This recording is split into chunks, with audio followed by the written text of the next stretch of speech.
Bonjour à toutes, bonjour à tous. Merci d'être là, merci d'avoir répondu aussi nombreux à cette invitation à participer à cette journée organisée par le service public de Wallonie et intitulée « Vous le savez, à mi-chemin même, vers les objectifs de développement durable, comment accélérer la transition des acteurs publics et privés ». Alors pourquoi est-ce qu'on se réunit là en septembre 2023 ? Parce que ce mois marque le 8e anniversaire de l'adoption des ODD, les objectifs de développement durable, qui ont donc été pris en 2015 aux Nations Unies. Et puis ces objectifs font aussi partie, vous le savez, d'un plus vaste programme qu'on appelle souvent l'agenda 2030. Et par rapport à cet agenda aussi, ce mois de septembre est particulièrement important. Pourquoi ? Déjà parce que les 18 et 19 septembre dernier, il y a quelques jours, a eu lieu à New York le 2e sommet des ODD. Également, en juillet, l'Europe a présenté au Forum politique de haut niveau, toujours à New York, son auto-examen volontaire sur l'avancée des ODD. La Belgique s'est livrée au même exercice. Et puis au niveau wallon, revenons à nous, on vient de souffler la première bougie de la 3e stratégie wallonne de développement durable. Alors, quels sont les objectifs qu'on poursuit pour cette journée, ceux qu'on s'est fixés en tout cas ? On voulait vous présenter le bilan des progrès de la Wallonie vers ces ODD et pouvoir aussi en tirer des enseignements pour la suite, c'est important. Faire aussi le point sur le dispositif qui a été lancé en Wallonie en 2020 pour accompagner les acteurs publics et privés. Il y a aujourd'hui une centaine d'organisations qui ont été accompagnées ou qui sont en cours d'accompagnement et vous êtes certainement nombreux à en faire partie. Et on espère aussi, à travers cette journée, créer de l'engouement pour le nouvel appel à candidats pour un accompagnement en développement durable, un appel à candidature qui se clôturera le 20 octobre. Donc voilà, ceux qui n'y ont pas encore participé sont invités à le faire. Alors cet appel à candidature, il est vaste et il reflète aussi les participants à la journée d'aujourd'hui. Il s'adresse aux entreprises privées et publiques, aux pouvoirs locaux, aux organismes d'intérêt public, aux hôpitaux, au secteur de soins, aux organisations sociales et aux établissements d'enseignement supérieur. Alors la journée sera organisée en plusieurs temps. Il y aura 7 interventions ce matin. Alors on ne va pas chaque fois vous donner la parole, mais sachez qu'avant chaque pause, avant la pause de 10h45 et avant la pause de 12h30, vous aurez l'occasion de poser vos questions. Donc retenez-les et puis voilà, vous aurez l'occasion de vous exprimer. Il y a aussi des ateliers qui ont été prévus en début d'après-midi. Je pense que vous devez déjà y être inscrits. Et puis il y aura un retour en séance plénière que j'aurai l'occasion de développer aussi un petit peu plus tard. Le programme de la journée est à disposition sur les affiches et vous avez dû le voir, il y a notamment un code QR là à l'entrée qui vous permet de scanner et d'avoir accès à ce programme. Il y a une pause de 30 minutes qui est prévue à 10h45 et puis ce sera une pause d'1 heure tout à l'heure de 12h30 à 13h30. Sachez que les orateurs sont filmés, mais en principe, vous n'êtes pas du tout inquiétés par ça. Donc voilà, les caméras sont dirigées vers la scène. On a aussi la chance d'avoir parmi nous des jeunes de Corporate Regeneration. Je ne sais pas où ils sont. Où sont-ils ? Ah voilà, ils sont là sur les chaises. Alors c'est une association qui a pour ambition de mobiliser les jeunes et les entreprises pour créer des solutions d'avenir durables. Et puis tout à l'heure, en fin de journée, ils auront l'occasion de venir sur scène pour challenger des organisations justement qui ont été accompagnées. Et au sein de ce collectif, on a Paola Adorno, je ne sais pas si Paola, et voilà, Paola qui est slameuse et qui vous proposera un petit moment, une petite touche artistique pour boucler cette journée. Bon voilà, je pense que sur le plan pratique, vous savez à peu près tout. On va entrer dans le vif du sujet. Alors vous le savez, c'est la ministre Céline Tellier qui est en charge du développement durable en Wallonie. Elle n'a pas pu être des nôtres physiquement, mais elle a tenu malgré tout à nous adresser un petit message. On va commencer par l'écouter. Bonjour à toutes et à tous. Je suis honorée de pouvoir vous accueillir aujourd'hui à l'occasion de l'ouverture de ce colloque sur la situation du développement durable en Wallonie. Même si bien sûr j'aurais préféré pouvoir vous voir en direct qu'à travers cet écran. D'abord, un merci sincère à toutes celles et ceux qui ont œuvré pour que ce colloque puisse prendre vie. Et à vous qui, chaque jour, par vos actions, façonnez une Wallonie plus robuste et plus solidaire. Le titre de notre colloque, à mi-chemin vers les objectifs de développement durable, n'est pas seulement une réflexion, mais aussi une interpellation. Où en sommes-nous aujourd'hui ? Qu'avons-nous accompli ? Quels défis restent à relever ? Quelle méthodologie mettre en œuvre pour y arriver ? Bien d'autres questions naîtront probablement durant la journée, suite à toutes les discussions que vous pourrez avoir. Et je vous souhaite bien sûr qu'elles soient les plus enrichissantes possibles. Face à cette thématique, 2 constats s'imposent. Tout d'abord, des points d'ombre persistent. L'augmentation du nombre de personnes ayant recours à l'aide sociale ou reportant des soins pour raisons financières nous rappelle la primauté de l'objectif numéro 1 en matière de développement durable. Nous ne pouvons laisser personne au bord du chemin. Il ne s'agit pas simplement de chiffres, mais du reflet tangible des vies de personnes qui sont parfois nos voisins, parfois nos collègues, parfois nos proches. La solidarité n'est pas une option, c'est une responsabilité et une priorité. Sur un autre volet, le rythme d'artificialisation du territoire indique lui aussi qu'il y a encore une grande marge de progression au niveau de la protection de nos espaces naturels ou agricoles. Mais des lueurs d'espoir, fort heureusement, éclairent aussi notre parcours. Qu'il s'agisse de l'essor de notre agriculture biologique, des progrès en matière d'assainissement et d'accès à l'eau, ou encore de la réduction des polluants atmosphériques, la Wallonie avance dans la bonne direction, et ce, grâce aussi à votre engagement quotidien. Je tiens également à souligner l'importance du partenariat wallon pour un développement durable. Sa contribution nous aide à mieux appréhender la situation actuelle et à établir une vision à long terme. Je tiens d'ailleurs à remercier les membres du partenariat pour leur travail et leur engagement. Par ailleurs, ce colloque m'offre l'occasion de rappeler l'appel à candidature que nous avons lancé, qui est destiné à soutenir des organisations dans leur contribution aux objectifs de développement durable. Je ne doute pas que vous en saurez davantage au fil de la journée, notamment grâce aux retours d'expérience partagés lors des ateliers et des sessions de la table ronde. En conclusion, nous avons déjà accompli beaucoup, mais il reste encore un long chemin à parcourir vers le développement durable. Et ensemble, en tant que Wallons investis pour ce développement durable, nous pouvons surmonter les défis qui se dressent devant nous. Merci de votre présence et de votre engagement. Je suis impatiente d'entendre les échos des discussions passionnantes qui émergeront, je n'en doute pas, au cours de cette journée. Et je vous souhaite donc une journée pleine d'apprentissage et de motivation pour continuer dans la bonne direction. Bonne journée à tous. Voilà, merci à la ministre d'avoir été un petit peu parmi nous malgré tout. On va passer à la première intervention de cette journée qui touche au cadre institutionnel. On va voir comment s'organise la Wallonie pour atteindre l'agenda 2030 et ses 17 ODD. Et je vais demander à Natacha Zwinen de me rejoindre. Natacha, vous êtes coordinatrice de la direction du développement durable du service public de Wallonie. Alors où est-ce qu'on en est en Wallonie? C'est ce qu'on va voir avec vous. Merci beaucoup. Bonjour à toutes et à tous. Au nom de la Direction du développement durable, je suis ravie de vous accueillir ce matin et toute la journée pour partager vos expériences en matière de transition vers un développement durable, chacune au sein de vos organisations. Alors, les 17 objectifs de développement durable, ils sont au cœur de cette journée, c'est assez visible. Ils sont aussi le cadre de référence de notre direction au sein du secrétariat général du service public de Wallonie. Depuis plusieurs années, nous essayons de les promouvoir et de créer des dispositifs qui vont vous aider, les acteurs privés et publics, dans vos actions pour accélérer cette transition économique, sociale et environnementale. Et donc cette conférence aujourd'hui, elle est particulièrement importante pour nous puisque ça fait plusieurs années qu'on est en chemin et on voulait un peu tirer les enseignements, le bilan des dispositifs que nous avons mis en place en vous écoutant. Mais c'est aussi le moment de tisser des partenariats, de créer l'échange entre toutes ces structures parce que vous le savez et nous en sommes conscients face à la complexité et l'ampleur des défis. Il est absolument indispensable et essentiel de créer des projets qui se veulent positifs, constructifs, qui font appel à la participation, au partenariat, pour que chacun, à son échelle, puisse être fier de sa contribution au monde de demain. C'est la mission que l'on s'est donnée au sein de la Direction du développement durable.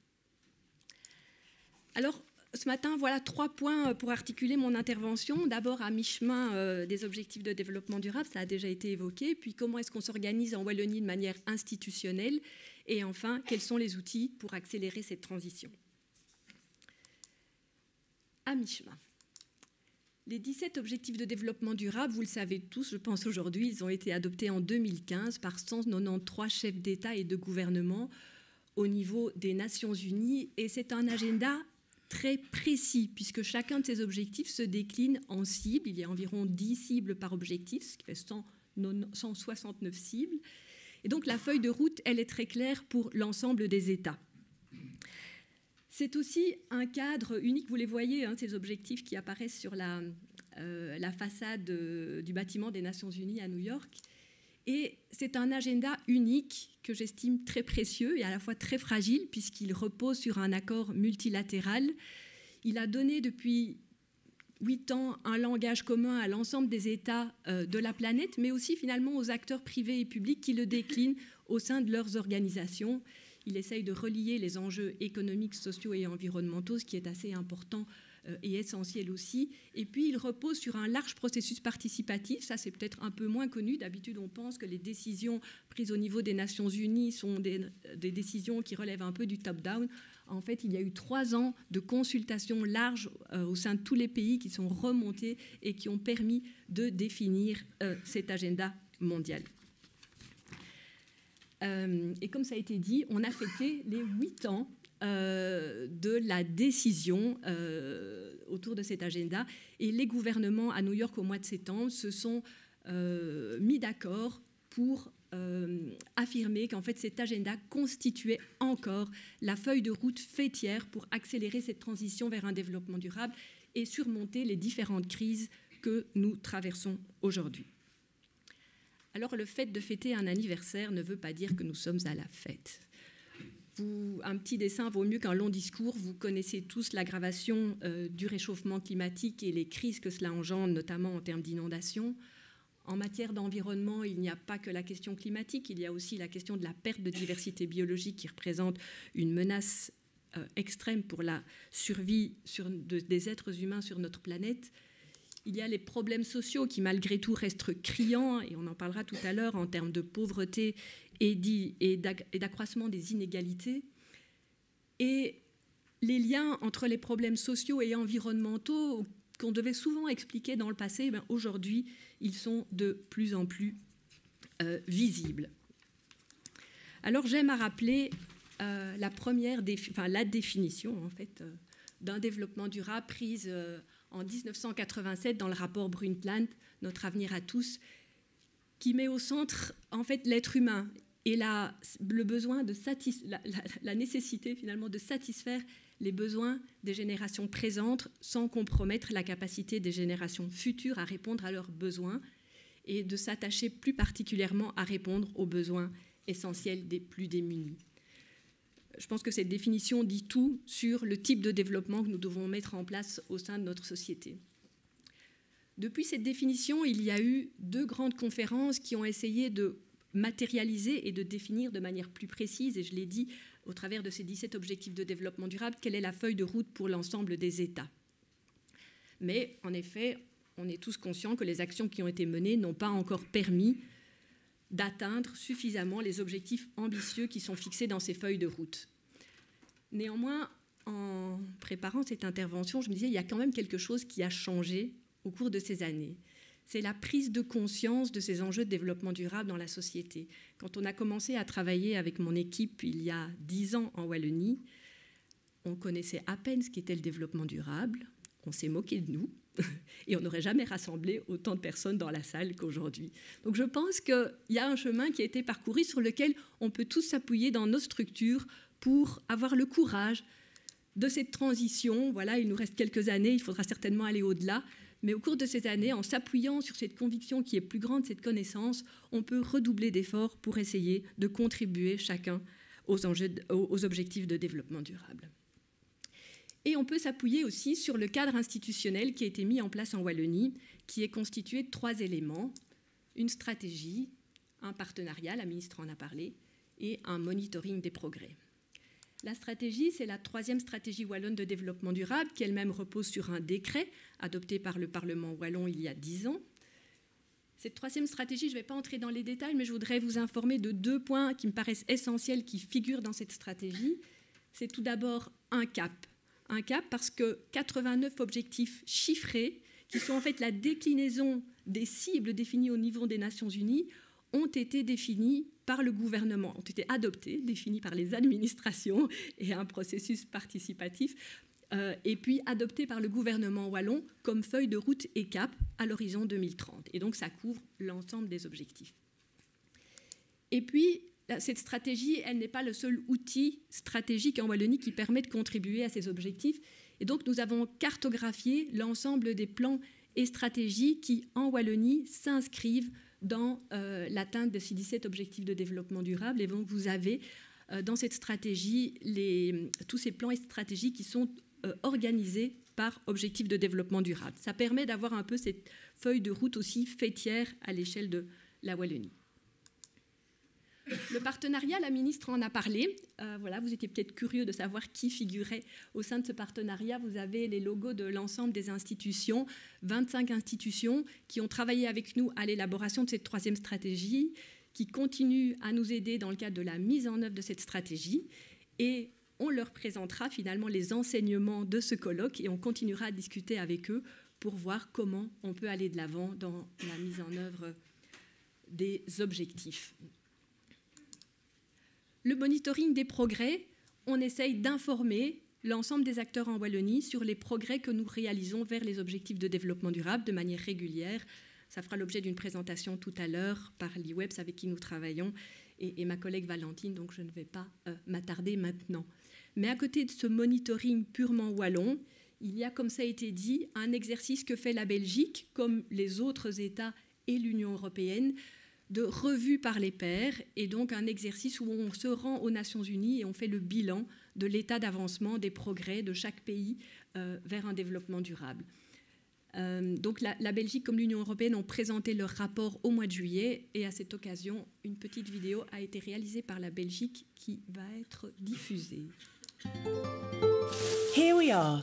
After its first one in 2017, Belgium is submitting its second Voluntary National Review, or VNR, on the 17 Sustainable Development Goals. Sustainable development has been enshrined in the constitution of the Belgian federal state since 2007. All its entities and levels of government, from municipalities and provinces to regions and communities to the federal government, co-created this second Voluntary National Review. This collaborative process also involved the Belgian civil society and private sectors, keeping in mind the concept of leave no one behind. Stakeholders provided information on their contributions to SDGs in a first phase, followed by comments on the draft version of the VNR in a second phase. The decision to present a second VNR is part of a long-standing commitment to multilateralism and the SDGs of the Federal State of Belgium. The new VNR highlights the policy changes, initiatives and progress that governments in Belgium have made since 2017, as well as the challenges they face to reach the goals in 2030. Today, Belgium is on the right track for only 20 of the 51 key indicators used to monitor national progress toward SDGs. Among positive trends, Belgium's good progress regarding SDGs 2, 6 and 8 stands out. Recovery from the COVID-19 pandemic put new policy questions on the agenda. Climate and biodiversity emerge as important challenges for implementing the 2030 agenda in Belgium. We are halfway to the 2030 deadline and time is running out. Efforts must be continued and intensified. Queen Mathilde, one of the 17 UN Sustainable Development Goals ambassadors, also remains committed to achieving the goals by 2030. You will find more information on www.sdgs.be.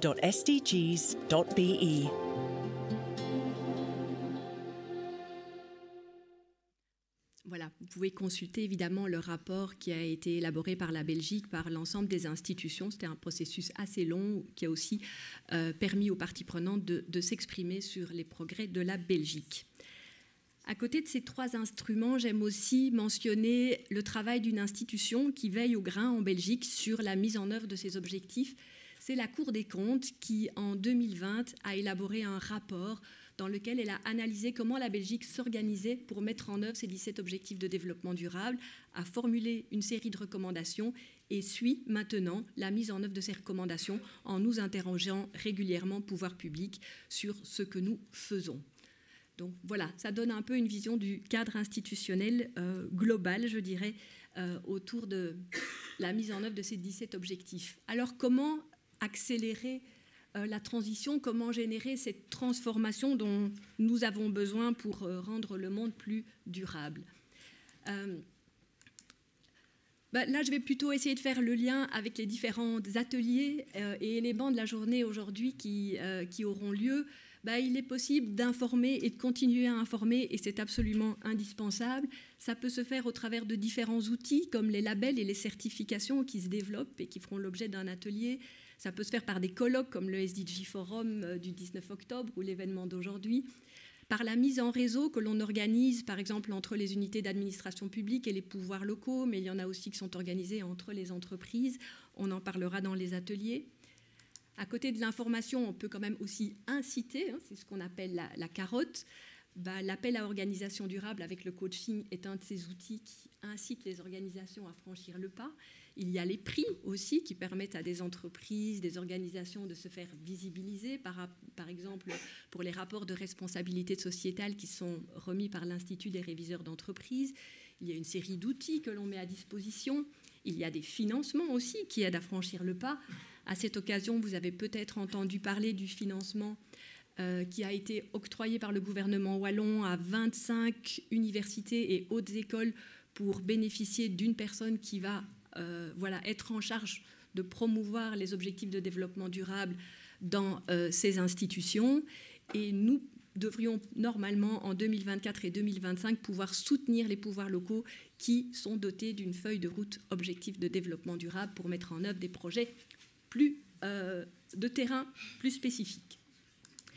À côté de cela, il y a petit à petit des outils de contrainte qui arrivent, qui nous viennent de l'Union européenne, et on en parlera tout à l'heure. C'est en particulier tout ce qui relève des réglementations en matière de reporting de durabilité et de due diligence, mais tout ça vous sera expliqué dans quelques instants. Alors, ce qui est vraiment au cœur en fait de la démarche, c'est de dépasser les silos. C'est de se dire, voilà, on a un sujet, comment est-ce que l'on peut non pas diminuer nos impacts négatifs sur les autres dimensions du développement durable, mais comment est-ce qu'on peut avoir, au travers de notre projet, une contribution positive sur les autres objectifs. Je pense que ça change complètement le regard que l'on a.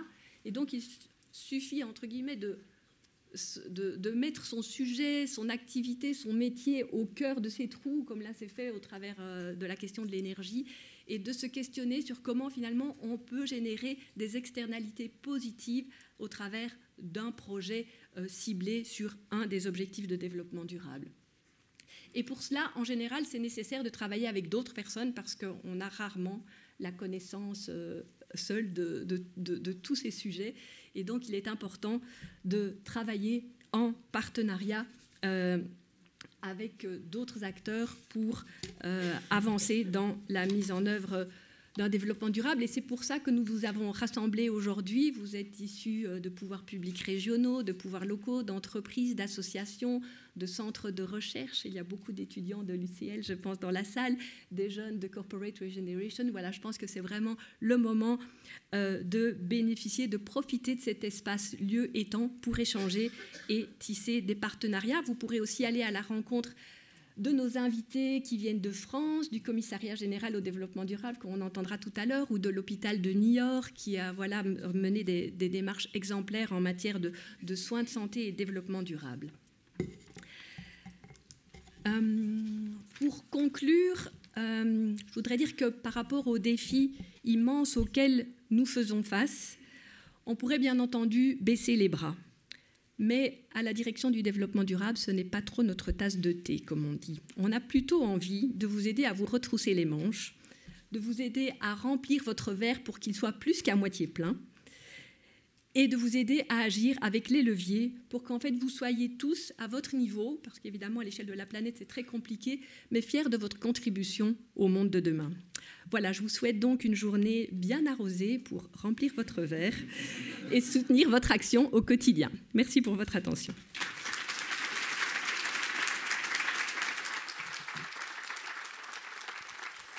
Merci à vous, Natacha Zuinen. Et je rappelle que vous pourrez poser toutes vos questions tout à l'heure avant la pause de 10h45. On va parler chiffres à présent avec deux oratrices. Je vais inviter Isabelle Réginster, qui est chargée de recherche à l'IWEPS, l'Institut wallon de l'évaluation de la prospective et de la statistique, à me rejoindre, ainsi que Valentine Van Gameren, qui est collaboratrice à la direction du développement durable du SPOE. Bonjour à toutes les deux. Je vous laisse vous installer. Les chiffres, c'est avec vous. Bonjour à toutes et tous. Je vais passer au début de la présentation. Donc voilà, comme Natacha a pu vous l'introduire ce matin, on est très très contente aujourd'hui, Isabelle et moi, de vous présenter un tout nouveau rapport qui vient de sortir. Il vient d'être mis en ligne hier soir sur nos sites respectifs de la Direction du développement durable et de l'IWEPS. Donc vous avez droit à une présentation en avant-première ce matin. Ce rapport s'appelle « Le bilan des progrès de la Wallonie vers les objectifs de développement durable ». Donc vous voyez la couverture s'afficher à l'instant.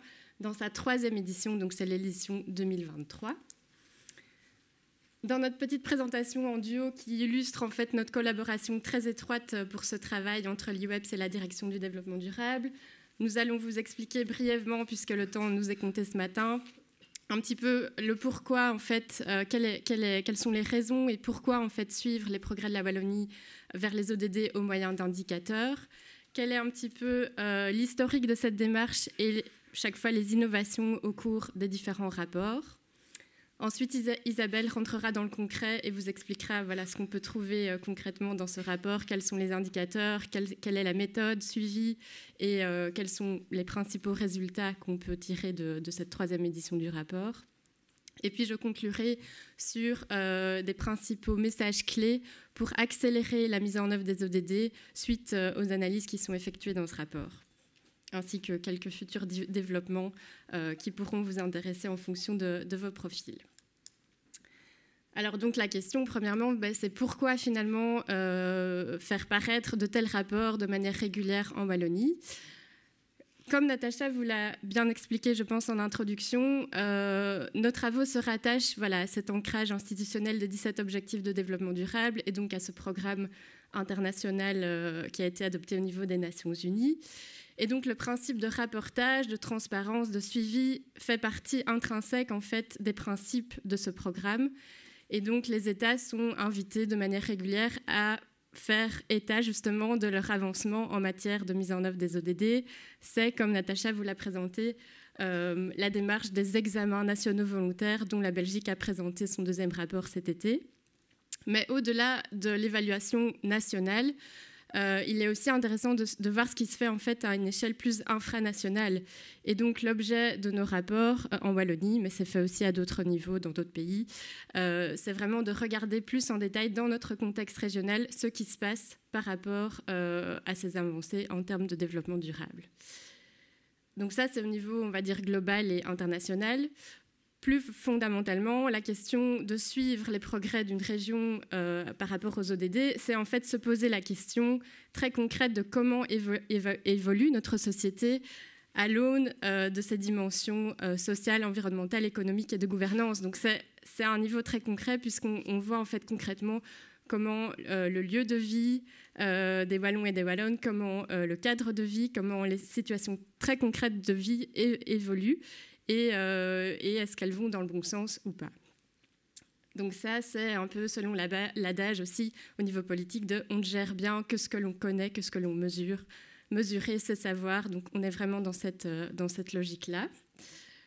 Et puis, au niveau du cadre institutionnel wallon, on a du coup depuis 1 an cette 3e stratégie wallonne de développement durable qui nous fixe pour la première fois en fait un cap très concret et beaucoup plus, qui aide beaucoup plus à la mesure des progrès, puisqu'on a maintenant des objectifs auxquels se référer et donc auxquels se réfèrent les indicateurs de suivi des ODD, ce qui permet vraiment de délivrer aussi des messages au gouvernement wallon pour savoir si on évolue positivement ou pas vers les objectifs que le gouvernement wallon s'est lui-même fixés.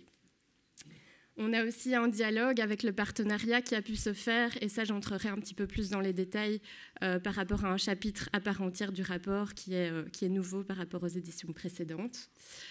Et juste pour info, en fait, le fait de faire paraître des rapports de manière régulière, c'est vraiment inscrit aussi comme une action à part entière du plan d'action de la stratégie, ce qui donne aussi en fait un appui et un ancrage à cette démarche. ici, de manière très synthétique, vous avez un petit peu l'historique de nos différents rapports. Donc, depuis le départ, en fait, on travaille en collaboration avec l'IWEPS, puisque l'IWEPS est évidemment la référence en Wallonie en matière de suivi, d'évaluation et de prospective, et donc aussi en matière d'indicateurs pour le suivi des ODD, même si on collabore aussi avec d'autres administrations qui sont à la source des données, notamment au niveau environnemental. Et donc, en 2017, on avait publié un premier rapport qui était vraiment l'état des lieux, en fait, où se situe-t-on en Wallonie 2 ans après l'adoption du programme 2030. Et on avait développé pour ce faire une première batterie d'indicateurs de 70 indicateurs, ce qui était déjà assez large, mais finalement quand même compliqué aussi à sélectionner sur base de toutes les thématiques qu'on brasse à travers les 17 objectifs de développement durable. Donc ça, c'était notre point de départ. Et puis 3 ans plus tard, on a enrichi en fait la démarche. Donc on a réévalué les 70 indicateurs qu'on avait, mais on en a aussi ajouté une dizaine pour arriver à une batterie de 80 indicateurs. Et surtout, on a fait aussi une évaluation des progrès de ces indicateurs, donc sur des périodes temporelles, pour savoir si on était plutôt dans une évolution favorable, défavorable, ou parfois non calculable à cause de séries de données qui ne sont pas fiables ou pas suffisamment complètes. Mais donc, on était plus déjà dans cette démarche d'évaluation. Et on avait aussi adopté une démarche plus participative en se posant la question de comment la Wallonie pourrait améliorer en fait sa démarche de suivi des ODD. Et pour ce faire, on avait réuni de manière ad hoc des académiques, une dizaine d'académiques de différentes disciplines, pour nous donner un petit peu une lecture critique en fait de ce projet de rapport et nous livrer des recommandations pour justement rendre cet exercice plus percutant, plus efficace et peut-être plus impactant.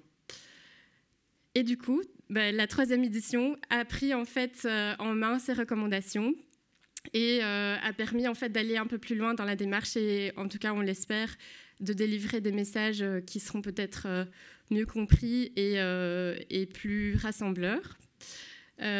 Concrètement, on a encore enrichi la batterie d'indicateurs puisque, comme Natacha vous l'a rappelé, ce qui s'est passé, c'est que depuis 1 an, le gouvernement wallon s'est fixé donc ces 89 objectifs chiffrés qui sont du coup vraiment la référence pour nous en matière de suivi des ODD en Wallonie, ce qui en fait a nécessité d'enrichir la liste d'indicateurs pour qu'on soit vraiment le plus raccord possible et en cohérence avec ces objectifs. Donc ça, c'est la première nouveauté et premier changement, on va dire, méthodologique.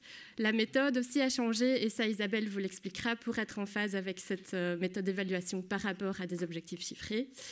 Et on a aussi adopté une démarche plus participative, ce qui était en fait une recommandation du groupe d'académiques qui avait demandé qu'on puisse inclure en fait des acteurs de terrain wallons qui connaissent très bien les problématiques de fond sur le terrain, mais qui ne sont pas toujours reflétés au sein des analyses statistiques d'indicateurs et donc avec ce point de vue plus quantitatif et macro. Et donc on a fait appel aux membres du partenariat wallon pour le développement durable, qui s'est aussi mis en place au moment d'élaborer la 3e stratégie wallonne de développement durable, pour justement leur soumettre en fait les analyses d'indicateurs que les administrations avaient effectuées et pour voir ce qu'ils pouvaient dégager en fait de ces analyses en termes de messages clés, d'enjeux prioritaires qui étaient reflétés par les indicateurs ou qui n'étaient pas suffisamment reflétés par les indicateurs pour en faire un chapitre à part entière du rapport et qui est nouveau en fait dans cette 3e édition.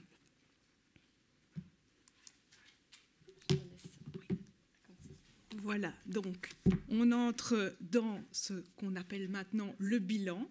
Et donc, on a identifié cette fois-ci 113 indicateurs. Vous voyez qu'il y a une progression, on en a de plus en plus. Mais c'est aussi lié à l'adoption de cette 3e stratégie et à l'engagement de la Wallonie. Donc, on voulait ajouter des indicateurs qui sont liés à cette stratégie. Donc, on veut d'abord proposer une couverture équilibrée entre les ODD, entre les différentes cibles des ODD. Suivant une recommandation des Nations Unies, on cherche aussi à ce que pour chaque indicateur, on puisse introduire des déclinaisons de genre, des niveaux d'études, de classes de revenus par âge.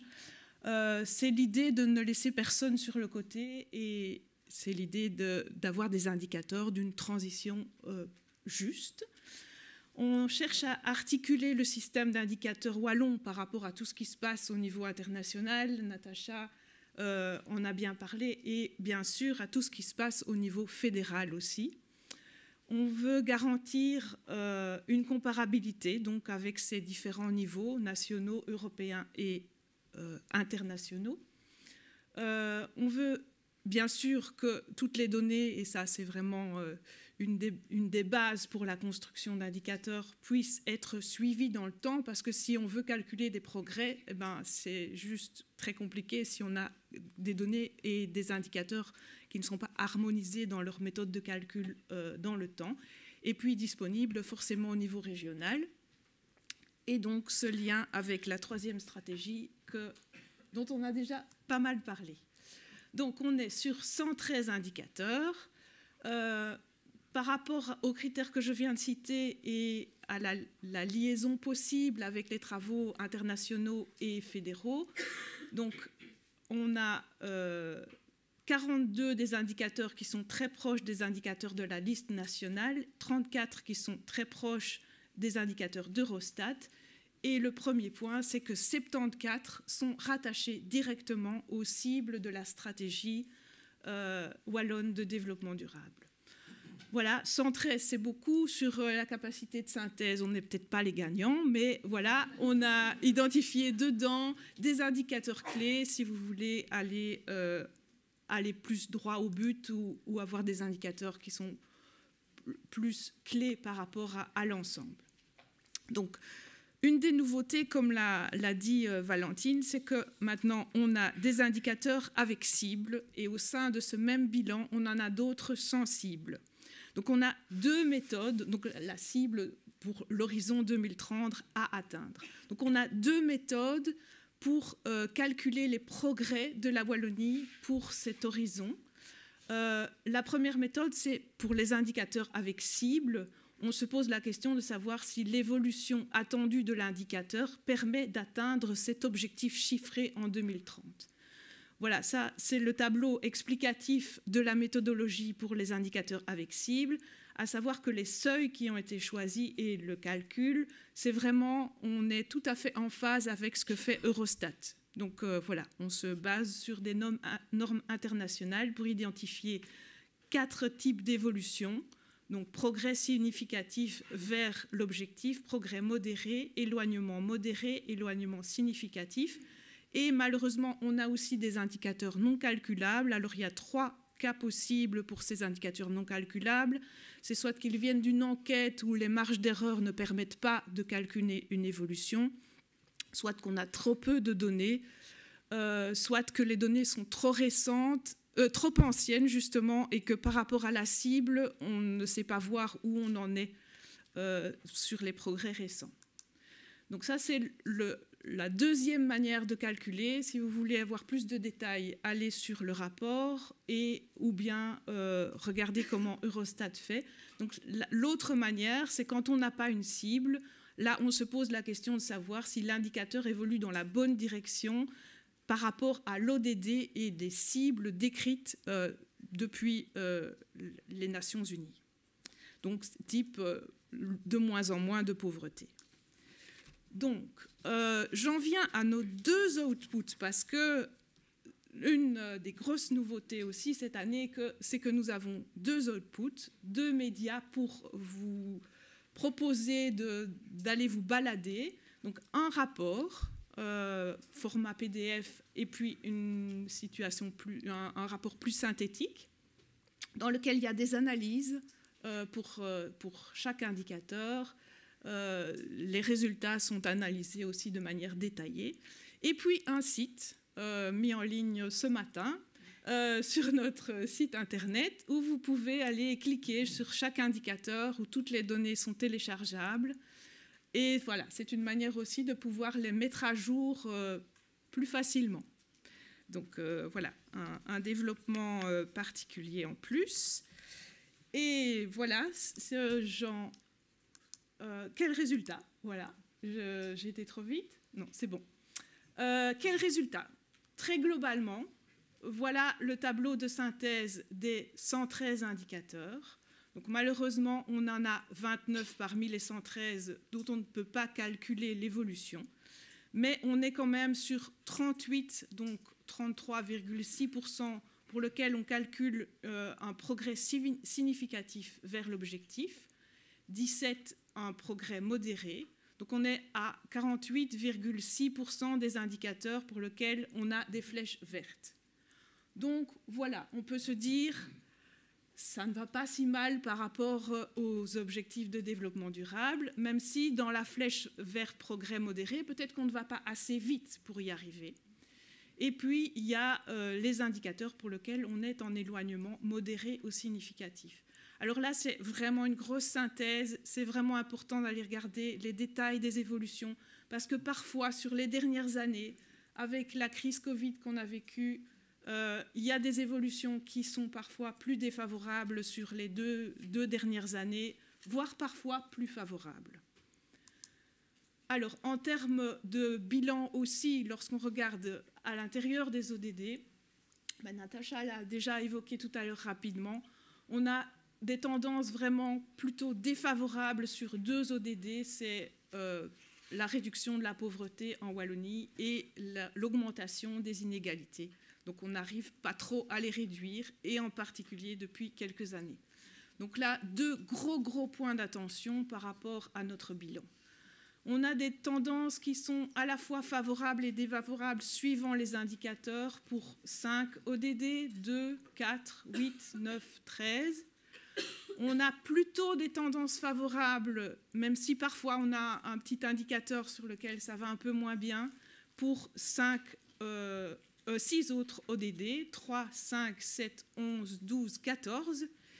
Et malheureusement, pas mal d'indicateurs dans les 4 ODD qui restent pour lesquels les tendances ne sont pas calculables. Donc là, il y a vraiment un effort à faire en termes de données, avec une petite particularité, c'est l'ODD 17, où là, on n'arrive pas à trouver des indicateurs au niveau wallon.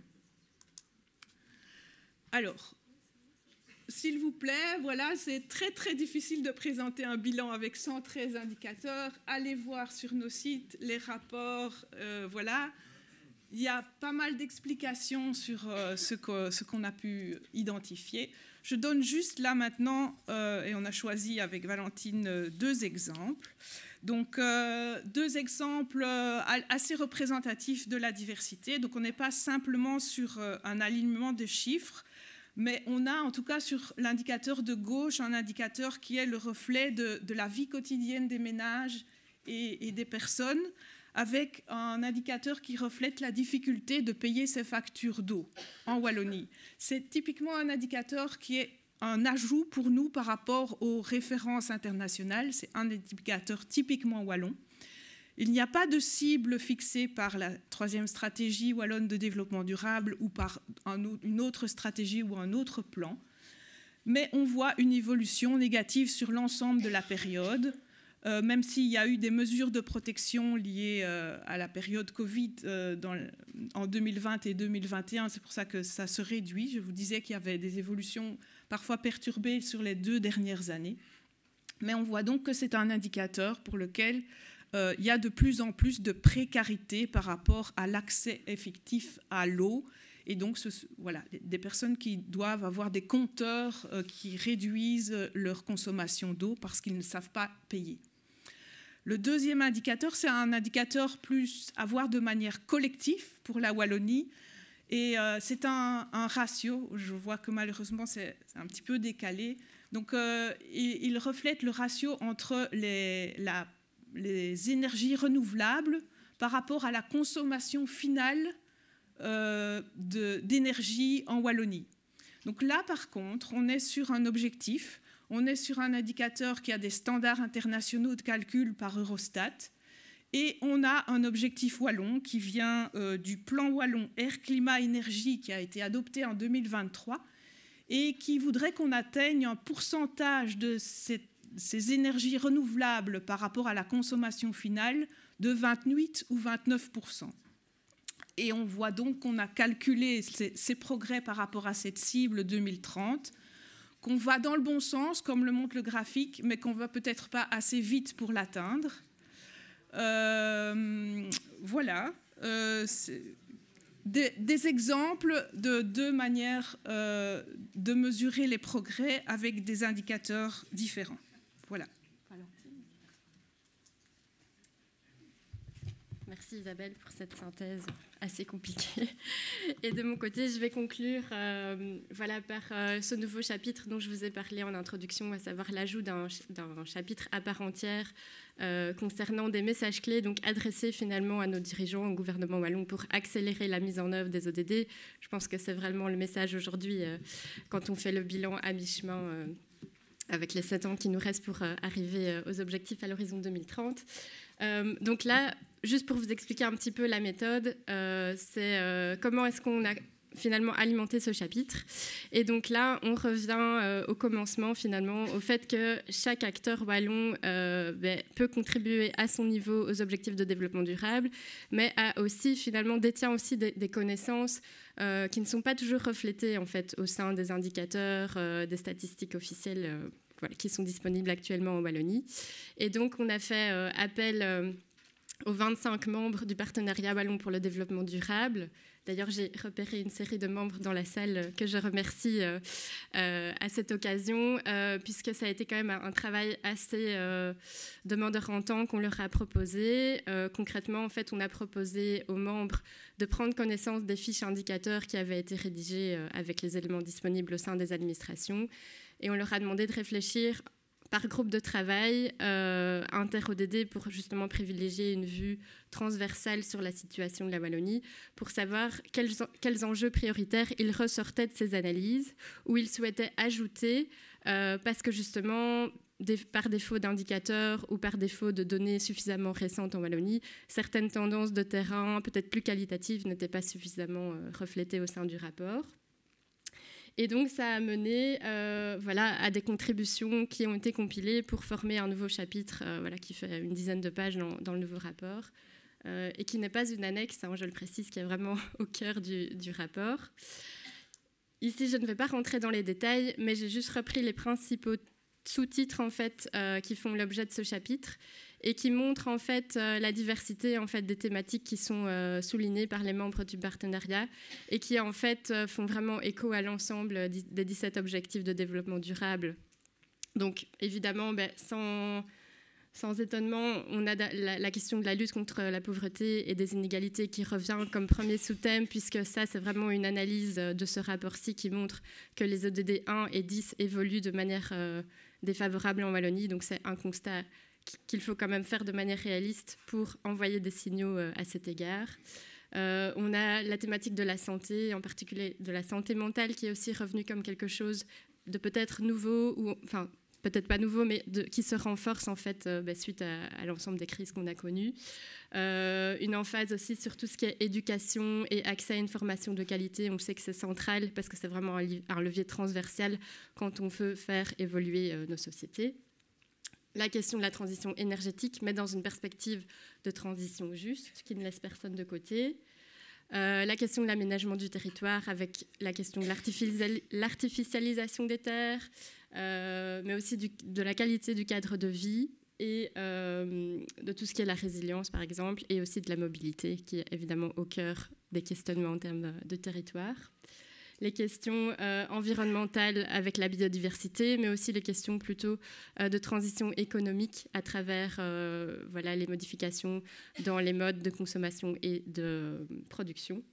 Et enfin, la question de la gouvernance avec la question de la restauration de la confiance des citoyens et des citoyennes dans les institutions publiques et dans la démocratie, qui est, on le sait aussi, voilà, quelque chose de... en tout cas, qui ne peut pas ne pas figurer dans un rapport en lien avec les objectifs de développement durable. J'en finirai ici pour vous inciter... Ah non, pardon, j'ai encore une petite chose à dire. Donc voilà, ici, on vous adressait en fait le rapport à l'échelle régionale, comme je le disais en introduction. Mais évidemment, ça invite à se poser des questions sur comment vous, dans le cadre de vos activités, vous pourriez vous emparer en fait de ce rapport et des résultats de ce rapport pour regarder ce qui se passe en fait au sein de vos organisations. Et donc il y a tout un questionnement autour de l'appropriation à la fois des objectifs chiffrés wallons régionaux, mais des indicateurs de suivi également à une échelle plus infrarégionale, locale, qui se pose et qu'on est en train de traiter de manière opérationnelle au sein de la direction du développement durable. Donc il y a des projets qui vont émerger très bientôt par rapport à ça.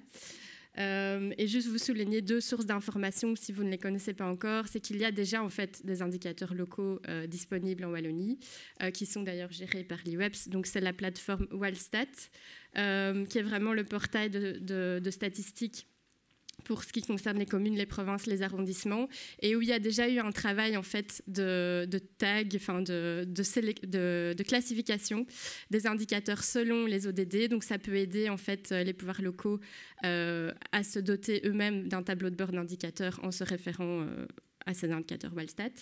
Et il y a aussi des indicateurs intéressants qui sont développés dans le cadre de l'indice synthétique d'accès aux droits fondamentaux. Donc c'est des questions évidemment très proches du développement durable. Et qui va s'étoffer en 2024 et 2025, donc avec aussi peut-être de nouveaux indicateurs qui pourront vous intéresser. Voilà, je vous invite du coup à consulter nos pages web qui ont été alimentées hier soir pour être disponibles aujourd'hui sur notre site, mais également sur le site de l'IWEPS. Le nouveau site de l'IWEPS, il y a juste une petite erreur, c'est qu'il faut enlever les 3 fois W, sinon vous n'y aurez pas accès aujourd'hui. Donc il faut, voilà, si vous voulez déjà taper aujourd'hui, c'est https et puis indicateur ODD. Et puis les références des 2 portails dont je viens de vous parler. Voilà. N'hésitez pas en tout cas à nous contacter pour d'éventuelles questions. Et voilà, on sera aussi disponible, Isabelle et moi, pendant les pauses ou pour répondre à vos questions. Merci beaucoup.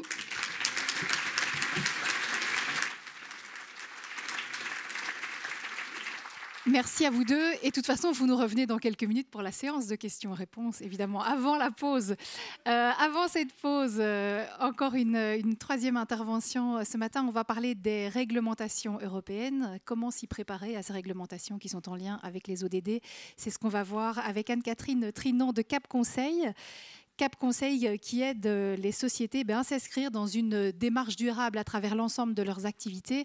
Et Anne-Catherine, on peut préciser aussi que vous êtes coach cette année dans l'accompagnement qui est proposé par le service public de Wallonie. C'est à vous. Merci. Alors, chez Cap, on aime bien aussi jeter un peu des pavés dans la mare. Et donc, on va peut-être commencer par ça, mais on reviendra, on retombera sur nos pattes à la fin de la présentation. La première chose, c'est de se dire, tiens, les ODD sont-ils en fait un peu dépassés, sont-ils has-been ? Quand on se pose la question des objectifs de développement durable, on a une vision long terme, une vision plutôt positive en se disant le développement durable, ça va faire du bien à tout le monde. C'est finalement préparer le monde de demain, le monde de nos enfants. Et donc, quand on pense aussi objectifs de développement durable, Natacha l'a souligné tout à l'heure, en fait, on est tous bien quand tout le monde est bien. Donc, si tout le monde a à manger, si tout le monde a un toit, regardez toutes les problématiques qu'on a rencontrées ces derniers temps. Enfin, dès qu'il y a une catastrophe, tout le monde se mobilise, quoi. Et donc, on se mobilise parce qu'on revient à la pyramide de Maslow et on se dit, tiens, les besoins fondamentaux, c'est quand même se nourrir, avoir un toit et se sentir bien par rapport à ça. Et donc, on pourrait se dire, tiens, avec l'arrivée de la législation, on va laisser un peu tous ces petits trucs, tous ces petits carrés colorés de côté, en se disant, finalement, on n'en a pas vraiment besoin, on va surtout s'intéresser au bâton de la législation, et on pourrait se dire, finalement, les ODD, c'est dépassé. Et par ricochet également, et là, je m'adresse à mes petits copains coachs, on pourrait aussi se dire, tiens, la méthode qu'on utilise, elle est peut-être aussi complètement dépassée, parce que rien à voir avec ce qui est proposé par la législation pour demain. Et donc, si on se pose cette question-là, on se dit aussi, tiens, finalement, les objectifs de développement durable, c'est quoi? C'est un agenda international, on l'a déjà souligné, qui est transposable en fait à toute organisation, puisque c'est vrai que finalement, dans la méthodologie qu'on utilise et dans la réflexion au niveau des objectifs de développement durable, qu'est-ce qu'on apporte à l'entreprise, qu'est-ce qu'on apporte à l'organisation? Mais finalement, c'est une stratégie. Et une stratégie, c'est quoi? C'est se fixer des objectifs, mais surtout voir vers où je vais aller demain, qu'est-ce que je vais mettre en œuvre dans mon entreprise ou dans mon organisation. Et souvent, en fait, cette stratégie, elle est inexistante. On le sent au niveau du coaching. Elle est parfois un peu là, mais pas obligatoirement là. Et finalement, cette stratégie durable, elle apporte également souvent simplement une stratégie à l'entreprise ou à l'organisation. Et c'est un premier élément qui me semble important de souligner. La deuxième chose par rapport à ça, c'est que on ne doit pas se voiler la face, on le sait. Pour 2030, ça va quand même être un peu juste. On le voit, on vient de le voir par rapport aux indicateurs. Il va quand même falloir vachement accélérer cette transition parce que sinon, ça va quand même être un peu juste. Et qu'est-ce que fait le législateur à ce niveau-là quand il veut accélérer? On a d'abord mis les carottes parce qu'on a évidemment voulu mettre en valeur tous ceux qui font déjà des choses bien et qui avancent. Et donc là, on est sur les politiques volontaristes où on retrouve également les objectifs de développement durable. Mais le législateur, il s'est dit aussi, là, il va quand même falloir accélérer parce que 2030, c'est demain. Et donc, le législateur européen, qu'est-ce qu'il a sorti? Il a sorti son bâton. Il a dit, maintenant, on va mettre tout le monde en route, y compris les cancres qui n'ont encore rien fait. Il est temps de s'y mettre tous parce que sinon, ça n'ira pas, on ne va pas y arriver. Et à ce niveau-là, le législateur, il s'est dit, voilà, il faut que je réfléchisse un petit peu à comment je vais le faire. Je dois financer ce fameux Green Deal et mettre en route tous ces éléments-là. Et il s'est dit, je vais d'abord toucher les gros, parce que si je touche les gros, ils sont déjà un peu organisés. Quand on parle des gros, c'est les grosses entreprises, les grosses organisations qui ont peut-être déjà des départements, des choses sur lesquelles elles ont déjà dû travailler, parce que il y a eu d'autres législations avant. Mais par ricochet, en fait, ces législations européennes vont également toucher tout le monde. Et là, on le sent déjà, s'il y a des PME dans la salle, vous êtes déjà tous plus ou moins confrontés à ces fameux, on l'entend souvent au niveau de CAP, tous ces questionnaires envoyés par les banques, ce questionnaire ESG, je ne sais pas très bien comment je vais répondre à cette question-là. Voilà, donc ces éléments-là sont déjà là et en fait, ils arrivent aussi parce qu'on a un ricochet par rapport au gros. Cette législation européenne, elle se base sur deux éléments. La première chose, ça va être une méthode et des outils. Et la première chose, quand on réfléchit, c'est finalement l'objectif du législateur européen, il est le Green Deal. Le Green Deal, c'est quoi? Si on fait le lien avec les objectifs de développement durable, c'est la même chose. Je vise à ce que j'ai une planète qui soit la plus verte possible, la plus durable, la plus prospère, mais surtout qui ne laisse personne sur la route. Donc on revient à ma problématique, tout le monde a un toit, tout le monde doit avoir un toit, tout le monde doit pouvoir manger à sa faim. Et donc laisser personne sur la route, ça veut dire qu'il va falloir financer cette transition, et c'est là qu'on retrouve en fait le lien entre d'un côté la durabilité et de l'autre l'économie réelle. Parce que pour financer cette transition, il va falloir retourner vers l'économie réelle. Et le législateur ne se trompe pas par rapport à ça, parce que finalement, il dit, voilà, on va avoir toute cette transparence. Les entreprises vont devoir rendre des comptes, en fait. Rendre des comptes sur ce qu'elles font bien, où est l'argent, où on peut aller le chercher, et surtout comment elles investissent, et quand elles investissent, avec quelle stratégie et quels objectifs finaux. Et pour mettre ça en œuvre, on revient en fait à une méthodologie qui est la méthodologie qu'on va retrouver dans le fil rouge que je vais vous dérouler maintenant sur les 3 législations. On va retrouver les impacts. C'est quoi mes impacts? On va retrouver ce qu'on utilise beaucoup aussi, c'est-à-dire une fois que j'ai déterminé mes impacts, je vais quand même voir et les confronter avec mes parties prenantes, ce qui va me permettre par la suite de pouvoir faire des choix, d'élaborer une stratégie et de faire du reporting. Si on prend la première législation qui est un peu complexe, c'est la taxonomie. Donc la taxonomie, on est plutôt sur une partie, on est encore un peu sur de la carotte. Pourquoi? Parce que la taxonomie, s'il y a des biologistes dans la salle, c'est en fait on va catégoriser, comme on fait des catégories pour tous les animaux. Donc on va fonctionner de la même manière, mais avec les organisations et les entreprises, en disant tiens, comme je dois en fait en tant que législateur aller chercher, législateur européen, aller financer cette transition. Je vais la financer en étant sûr que je la finance à partir d'activités qui sont durables. Et donc, pour le faire, je vais d'abord vérifier si les activités sont durables. Et donc, on va mettre en place ce qu'on appelle un processus d'éligibilité. Donc, cette éligibilité, c'est en fait vraiment aller vérifier dans l'entreprise qu'est-ce que vous faites, quelles sont vos activités. Est-ce que ces activités, finalement, sont éligibles, c'est-à-dire est-ce qu'elles sont durables, et est-ce que je vais pouvoir les financer. Mais c'est relativement complexe parce que du coup, on touche aussi à tout ce qui est reporting financier. Et donc, en fait, on a le lien entre le reporting financier et le reporting durable. Et c'est relativement complexe parce que même aujourd'hui, alors que ça fait quelques années que la taxonomie est en route, c'est seulement cet été qu'on a sorti, que les 4 dernières dimensions de la partie environnementale sont sorties. Il reste encore tout le volet social et tout le volet gouvernance qui doit pouvoir être mis en place. Et donc, c'est très technique. Et je peux vous dire que, aussi, quand on discute avec certains de nos clients, même les auditeurs sont un peu perdus. Des auditeurs partent plutôt sur le risque, alors qu'en soi, ce qui est intéressant, c'est d'aller voir qu'est-ce que l'entreprise fait déjà bien et sur quoi est-ce qu'on va pouvoir se baser pour financer. Et c'est là qu'interviennent beaucoup les banques, parce que, comme elles doivent pouvoir financer ce qui est durable, c'est là qu'elles commencent à envoyer tous ces questionnaires ESG pour essayer de comprendre ce que font les entreprises. Le deuxième volet, c'est la CSRD. CSRD, Corporate Sustainability Reporting Directive, ça c'est la directive, et puis on a les standards d'application, que sont les ESRS. Ils sont au nombre de 12, donc de nouveau, on est dans un système un peu complexe, hein. On ne sait pas simplifier la vie au niveau de la législation européenne, mais on n'avait pas le choix non plus. Donc il y en a 2 qui sont les standards plutôt d'application, quelle est la carte d'identité de l'entreprise, on va plutôt être dans la partie rapport d'activité de l'entreprise au sens stricto sensu. Et puis, on a toute la partie qui est liée aux impacts. Et là, finalement, quand on voit ce que le législateur a mis en place, on va avoir une réflexion sur, tiens, quels sont mes impacts? Donc, on revient un peu sur la même méthode que nous utilisons actuellement pour les objectifs de développement durable quand on est en coaching.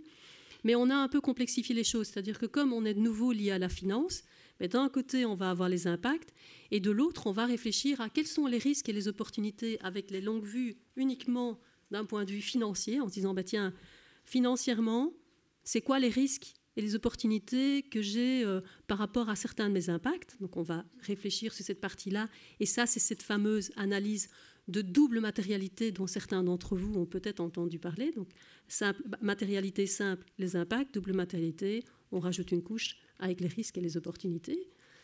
Et puis, c'est super d'avoir fait ça, mais de nouveau, l'élément primordial, c'est qui j'affecte, quelles sont mes parties prenantes, et c'est elles que je vais aller consulter pour pouvoir, à un moment donné, faire ma priorisation, parce qu'on ne peut pas, on dit toujours, qui trop embrasse mal étreint, ça ne sert à rien d'essayer de travailler sur 10 ou 15 impacts en même temps. Prenons les principaux, ceux sur lesquels j'ai le plus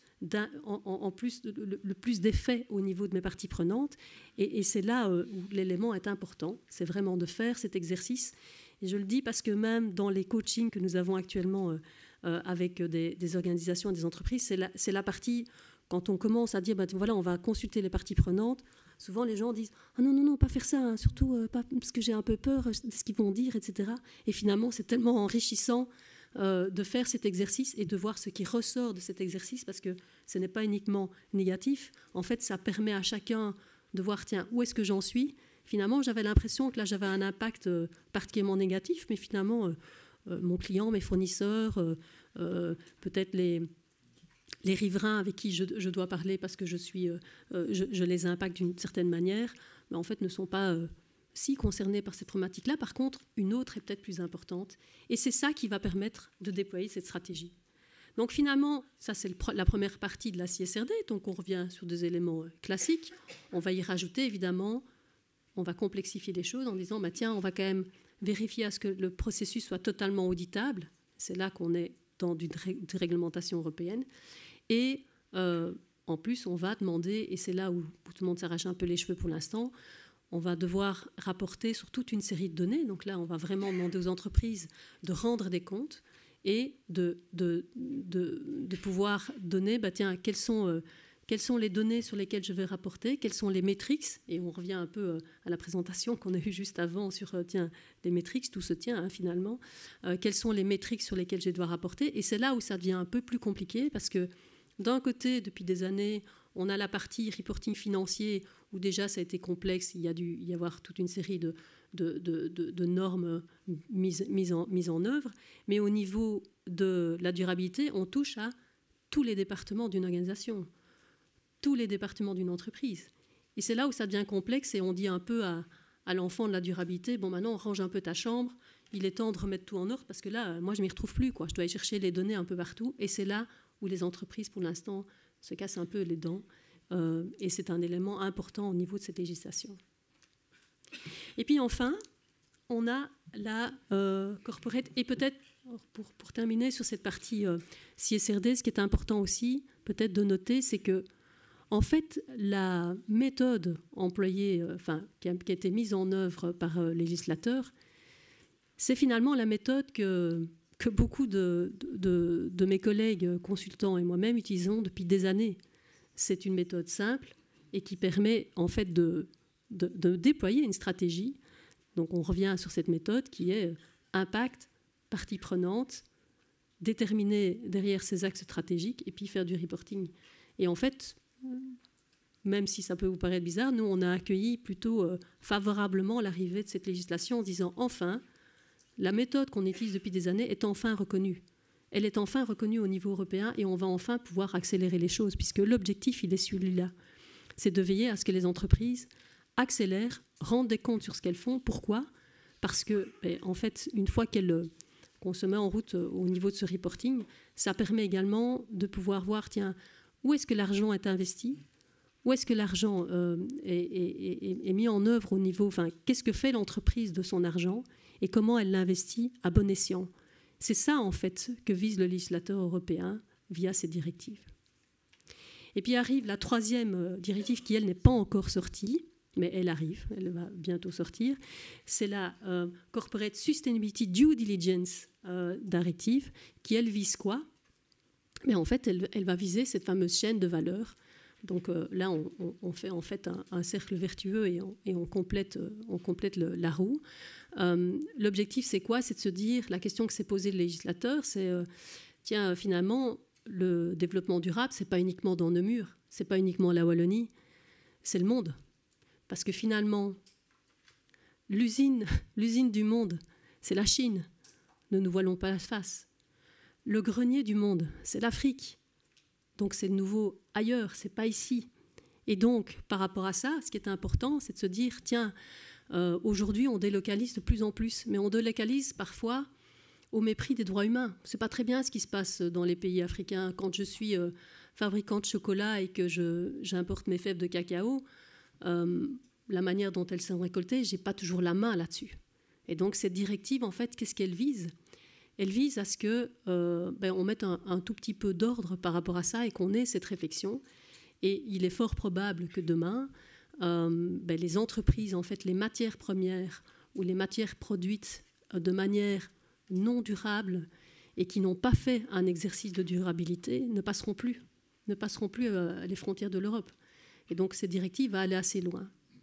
Et finalement, quand on réfléchit à ces trois directives que j'ai passées en revue, en fait, on se rend compte qu'elles visent un seul objectif. Finalement, les objectifs de développement durable 2030, c'est l'agenda. Une planète prospère, une planète verte qui ne laisse personne de côté. On a, avec ces directives, en fait, une espèce d'accélérateur en disant, bon, maintenant, on doit tous s'y mettre, on doit tous bouger, on n'a plus le choix. Et finalement, une fois qu'on se met en route et qu'on commence simplement par mettre en place une stratégie basée sur les objectifs de développement durable, on se met en route pour la législation et cette législation qui arrive n'est plus à ce moment-là qu'une formalité. Et donc, est-ce que les objectifs de développement durable sont dépassés ? Non, je ne pense pas. Est-ce que la méthode qui est utilisée jusque maintenant et qui a été utilisée jusque maintenant pour accompagner les entreprises vers une stratégie durable tient la route ? Oui, elle a même été renforcée par la législation. Merci à vous.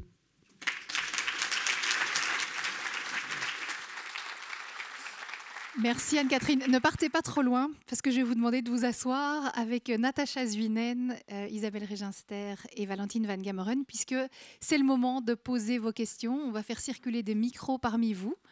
Donc n'hésitez pas, prenez place.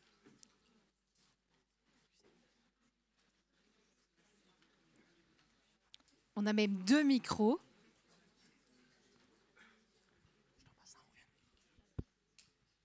Est-ce qu'il y a des questions?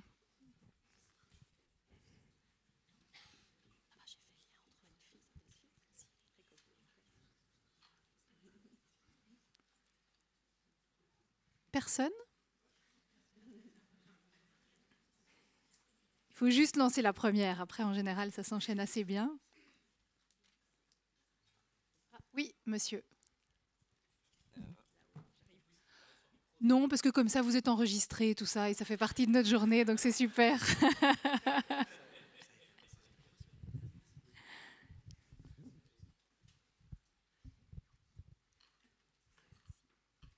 Voilà, Pascal Pluvinage, je suis consultant QSE, donc j'aide des entreprises, j'accompagne des entreprises, notamment au niveau environnemental. Et honnêtement, alors mon échantillon est faible et pas du tout représentatif, mais c'est pour ça que je vous pose la question. Moi, dans les entreprises que j'accompagne, je ne rencontre, et notamment de grosses entreprises, je ne rencontre que du greenwashing. Que des entreprises qui, oui, elles remplissent des tableaux, des chiffres et tout ça, et on s'arrange pour que les chiffres soient beaux, mais il n'y a aucune politique réelle de vouloir avancer. Alors, est-ce que c'est mon échantillon qui n'est absolument pas représentatif, ou est-ce que vous, de votre côté, vous... Voilà.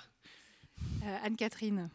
Oui. Ben moi, j'ai plutôt l'impression que... Enfin, alors peut-être que j'ai un autre échantillon représentatif, mais je vais vous donner un exemple de quelque chose que j'ai vécu il y a une semaine. Je suis dans une entreprise coachée, notamment dans le programme qui nous occupe aujourd'hui. Et on est dans le choix des thèmes. Et dans le choix des thèmes, on a un thème qui revient des deux côtés, partie prenante externe et dans l'entreprise, qui est assez haut dans l'agenda. Et là, y a un peu un flou en disant « ouais, mais là-dessus, compliqué, comment on n'a pas vraiment... Enfin, on a un plan d'action, mais c'est vraiment sur du long terme. Enfin, je les sens franchement hésiter. » Et je laisse un peu le débat tourner, etc. Et puis, j'attire quand même leur attention en disant « dites, vous êtes gentils, mais on n'a quand même pas fait toute cette consultation de parties prenantes juste pour que vous décidiez qu'en fait, le sujet, vous le mettez sous le tapis, quoi. Ça ne va pas.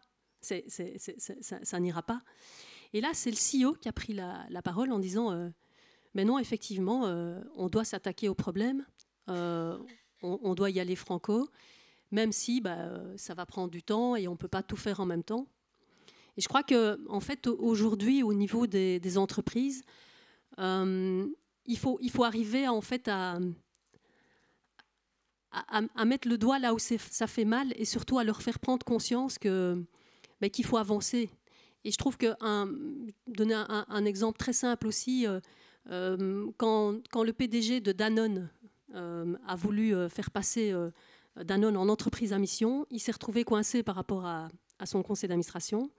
Et ce qu'il a fait, qui était, je trouvais, assez malin, c'est qu'il est allé interroger, il a lancé toute une série d'enquêtes auprès des jeunes enfants, des membres du conseil d'administration, et puis il en a sorti une vidéo qu'il a montrée en board. Et en fait, je trouve que là, on appelle au cœur. Ça a permis de faire basculer. Et je trouve que parfois, c'est intéressant en fait, de confronter, même si ce n'est pas facile à faire, mais c'est aussi notre rôle en tant que consultant, de confronter le client face à ses propres contradictions. Une autre question, merci beaucoup. On vient à vous juste après. Bonjour, Isabelle Chaput, je suis dans le développement durable depuis de nombreuses années.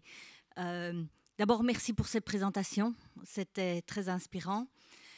Et à vous, monsieur, j'espère que vous avez un mauvais échantillon, parce que je crois vraiment, et Anne-Catherine, merci d'avoir souligné ça, je crois qu'il y a beaucoup d'entreprises qui avancent vite et qui osent aboutir au tabou. Je crois aussi que le rôle des secteurs est très important parce que tout le monde ne sait pas tout faire et je crois d'avoir un modèle ou un benchmark par rapport à son secteur est très important aussi. Donc les rapports de développement durable au niveau sectoriel, je crois que c'est très important. Je voulais juste souligner ce qu'Anne-Catherine a dit. De plus en plus au niveau européen, c'est complexe et vraiment complexe. Et le développement durable, c'est beaucoup de dimensions, c'est beaucoup d'économique, social, environnemental, énergie, des crises actuelles très fortes et de plus en plus le lien entre les différents parce qu'on a parlé de taxonomie, mais taxonomie, les critères pour être définis comme durables font référence à tout à fait d'autres législations hyper complexes, hyper techniques, l'émission trading, les permis d'émission qu'on peut acheter ou pas, à quel niveau, etc. Et au benchmarking et à toutes les technicités qu'on met dans ces législations. Et ce qu'on perd, c'est cette approche coupole où on garde un niveau généraliste et qu'on intègre toutes ces difficultés. Mais en tout cas, merci pour vos présentations. Merci à vous. On avait une question, voilà, monsieur. Oui, Éric Devray, je suis aussi consultant en développement durable et je souhaite aussi rebondir un petit peu sur la première question et le complément qui a été apporté. Moi, j'ai également un échantillon peu représentatif, mais j'ai quand même un petit peu sondé lors de conférences les motivations des chefs d'entreprise et je pense que la toute grande majorité, pour ne pas dire l'ensemble, sont conscients aujourd'hui qu'il faut faire une politique de développement durable. Et ils sont plus face à des blocages. Moi, j'ai plutôt expérimenté comme blocage le manque d'alignement au sein des CA et un peu la peur de ne pas être suivi de manière harmonieuse. Mais je voulais poser la question également à Anne-Catherine par rapport à son expérience. Quels sont les blocages qui sont le plus souvent rencontrés de ton expérience ? Au niveau des boards ? Au niveau de la mise en place d'une stratégie dans une entreprise. Alors je crois qu'un des problèmes, des premières problématiques, c'est le financement aussi. Hein. Donc une fois qu'on doit se mettre en route, c'est comment je vais financer. Il y a l'image. Oh, la réputation, je vais quand même pas l'écrire ça. Les autres vont savoir ce que je fais mal. Donc il y a certainement cet élément-là. Et je pense que le premier blocage, il vient du manque de formation des décideurs, en fait. Et donc il faut, je pense, prendre son petit bâton de pèlerin et sensibiliser beaucoup plus. Notamment, par rapport à cette législation européenne, et on vient de le souligner, c'est extrêmement complexe. Et donc il faut essayer de décomplexifier les choses pour que ça ne paraisse pas comme un monstre du Loch Ness inatteignable. Et donc je pense qu'à ce niveau-là, il y a un gros travail de sensibilisation à faire. D'accord, je partage ça. Et en effet, je crois que les entreprises aujourd'hui voient ça comme un coût. C'est important aussi de savoir que peut-être que dans 10 ans, elles ne seront plus là s'ils ne font rien aujourd'hui. Donc c'est plutôt important d'agir. Merci. Merci à vous. Madame, une question ici au centre. Ah, voilà, madame, juste là. Voilà.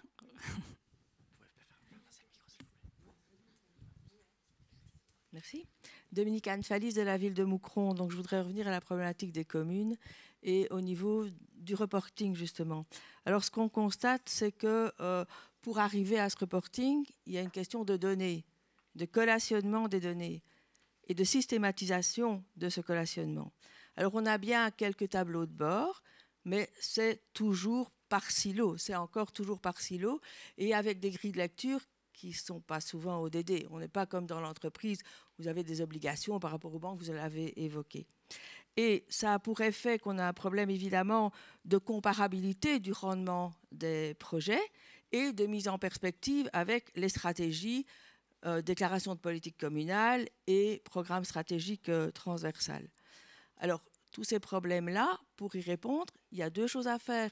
C'est convaincre les autorités qui ont souvent d'autres contraintes que celles-là, et on comprend qu'elles soient déjà très difficiles à rencontrer, et si on rajoute une couche, c'est parfois compliqué. Alors, il y a une volonté, et à Moucron, c'est clair qu'il y a une volonté forte, mais entre la volonté et la réalisation, sinon par silo, c'est pas toujours évident, et le reporting des résultats, là, c'est vraiment autre chose. Et convaincre aussi les agents qui ont déjà une charge de travail conséquente et qui n'ont pas conscience, et ça c'est difficile de leur faire entendre, que cette logique de reporting, elle est nécessaire, elle est de plus en plus sollicitée quand on a des appels à projets où on nous demande des données. Ne fût-ce que dans le PST où on va arriver à l'évaluation, on nous avait demandé des indicateurs, c'est souvent comme votre premier rapport fait, pas fait. Mais ça ne se mesure pas vraiment, ce n'est pas efficace. Et donc, ce qu'il faut, c'est des outils, je l'avais dit, systématisés de collationnement. Et ça renvoie à l'enjeu de digitalisation dans les communes et ce que j'appellerais la précarité numérique des communes. Il n'y a véritablement pas de précarité quand on est dans les missions régaliennes ou les missions d'appui comme les finances, mais tout le reste, on est, en tout cas nous, on n'est absolument nulle part au niveau du numérique qui est quand même l'outil de base pour arriver à produire des données. Alors je ne sais pas ce que vous pouvez nous proposer. Vous avez des PC en réserve? On n'a pas de projet dans les cartons pour numériser ou accélérer la numérisation dans les communes. En revanche, on a un projet, je l'évoquais rapidement tout à l'heure, pour essayer de proposer à l'ensemble des pouvoirs locaux en Wallonie un set d'indicateurs qui traduit ce que nous utilisons à l'échelle de la Wallonie pour que vous puissiez, voilà, tous utiliser les mêmes indicateurs au sein des pouvoirs locaux. Et donc ça, c'est un travail que l'on poursuivra avec l'IWEPS et de pouvoir utiliser aussi les données déjà disponibles pour limiter la charge de reporting. Donc là, on sera plutôt sur les impacts, pas sur les réalisations, mais vraiment voilà, comment la commune avance vers ses objectifs. Donc voilà, les travaux vont se poursuivre en la matière, mais peut-être que Sébastien, tu veux rajouter quelque chose ? Sinon, il y a encore un micro là. Bonjour, Sébastien Brunet, administrateur général de l'IWEPS. Donc, sur la question des données, je ne suis pas consultant. Je précise. Donc, la question elle est essentielle. Il y a un lien aussi avec ce qu'Anne-Catherine a dit sur la question du reporting au niveau des entreprises. Et ça a été souligné, il y a une très grande complexité des dispositifs de reporting. Et vous l'avez dit, ça s'adresse aux grosses structures. Donc celles et ceux qui ont les moyens, qui sont déjà structurés. Pour tous les autres, qui constituent la majorité, y compris les pouvoirs locaux, y compris les administrations, on n'est pas équipé pour suivre un rythme pareil dans la production de données et de reporting. Et donc, à un moment donné, si le bâton est là, il va frapper certains qui peuvent résister au coup de bâton, mais les autres, ils ne pourront pas le suivre. Alors donc, il y a une complexité générale sur les données. Ce qu'on essaie ici de faire, c'est d'avoir une approche qui soit la plus simplifiée possible. Alors, c'est 113 indicateurs, d'accord, mais ils sont quand même reportés. Enfin, il y a des indicateurs avec des flèches, donc on essaie quand même de donner une lisibilité aux indicateurs. Par contre, au niveau des communes, et ça, c'est un travail qu'on a fait notamment avec l'USPW, avec Sylvie qui est là-bas, dans le fond, Sylvie Maric, notre secrétaire général du SPW. À l'époque, pour tout ce qui est les plans de cohésion sociale, on a mis aussi en place systématiquement des données, notamment Wallstat, ça vient de là. Donc, normalement, pour chaque commune, vous avez déjà la possibilité de générer un rapport communal sur toute une série de grands indicateurs. Pour l'année prochaine, on aura la mise à jour de l'ISDF, donc l'indicateur d'accès aux droits fondamentaux, dans lequel on aura une déclinaison très forte par radar sur chaque commune. Donc on essaye vraiment de donner aux pouvoirs locaux, de mettre à disposition des données qui sont déjà pré-mâchées. Mais nécessairement, ça regarde vers le passé, ça regarde vers les années passées. Le monitoring de ce qui est en train de se faire, c'est évidemment beaucoup plus complexe et c'est sans doute de ça dont vous avez le plus besoin au niveau communal, c'est de dire qu'est-ce qu'on a fait au cours des 6 derniers mois, au cours de la dernière année. Nous, on arrive un peu, avec la statistique, on arrive toujours un peu avec une année de retard quand ça va bien. Et quand ça va un peu moins bien, 5 ans. Et nous, on est contents parce que le phénomène qu'on observe, il ne change pas tous les ans. C'est des phénomènes qui ont une inertie assez forte. Donc, quelquefois, un phénomène, vous allez le regarder tous les 6 mois, ça ne changera rien. Vous allez le regarder tous les ans, ça ne changera rien non plus. Mais si vous le regardez tous les 10 ans, ça va changer.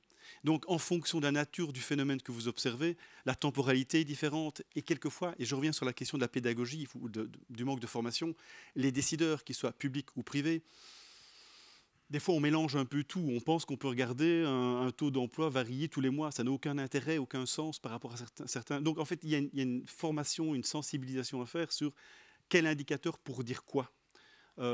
Et sans doute que quelquefois, les dispositifs qui sont mis en place dans le suivi permanent du reporting permanent, ça devient un peu l'injonction du reporting.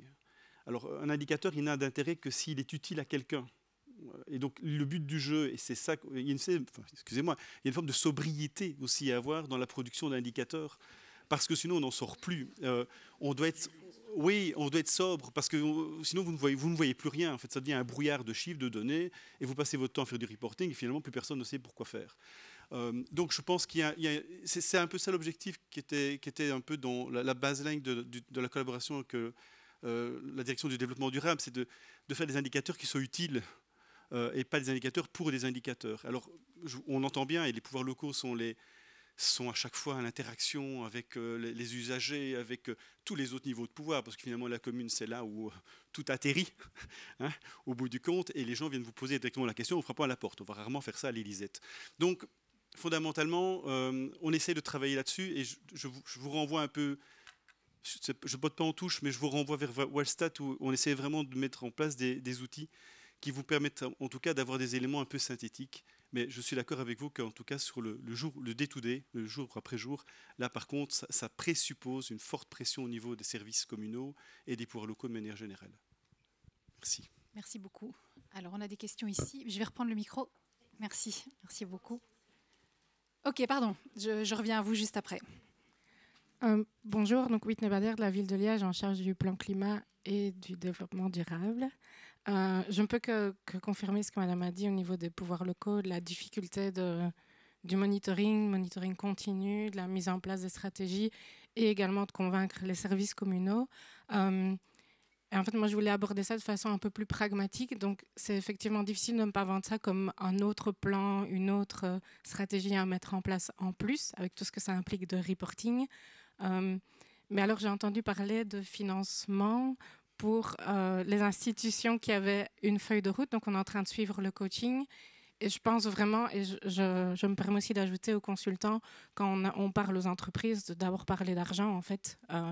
On ne va pas faire semblant que ce n'est pas important dans notre société. Donc, je voulais savoir si vous pouviez en dire plus par rapport à ces financements pour les institutions qui ont une feuille de route ODD.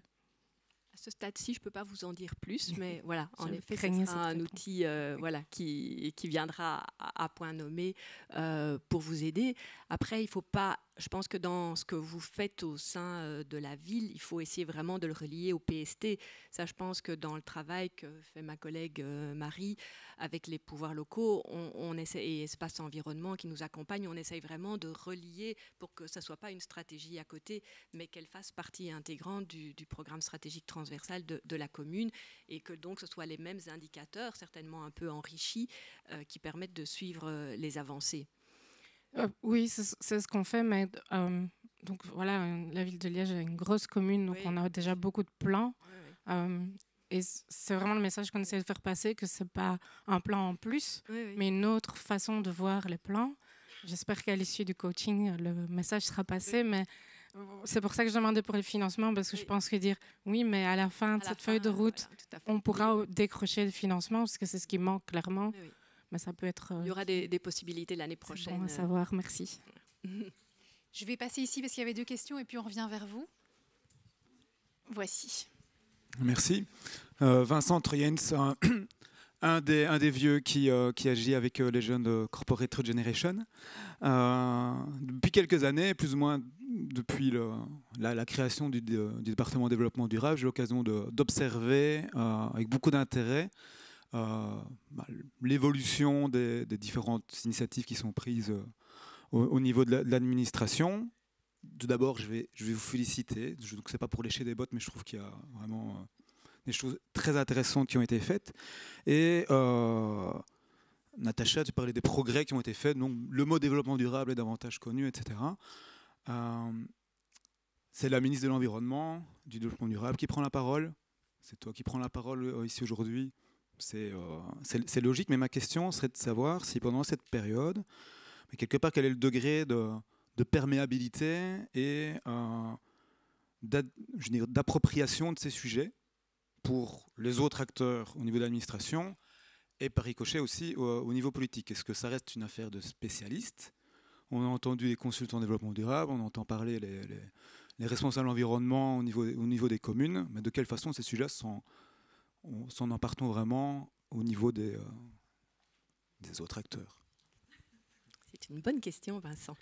La preuve que ça percole au SPOE, c'est que Sylvie Marie qui est là, et que dans le contrat d'administration du service public de Wallonie, voilà, on a intégré les objectifs de développement durable. On vient de publier le 2e rapport de responsabilité sociétale du service public de Wallonie. Un des engagements, c'est la promotion des objectifs de développement durable. Il y en a d'autres qui touchent la résilience, l'orientation usagée, enfin des questions aussi au cœur de cette responsabilité sociétale. Et donc, j'ai l'impression, voilà, en tout cas pour notre organisation, que ça a touché le comité stratégique, qui a une prise en main de ces questions.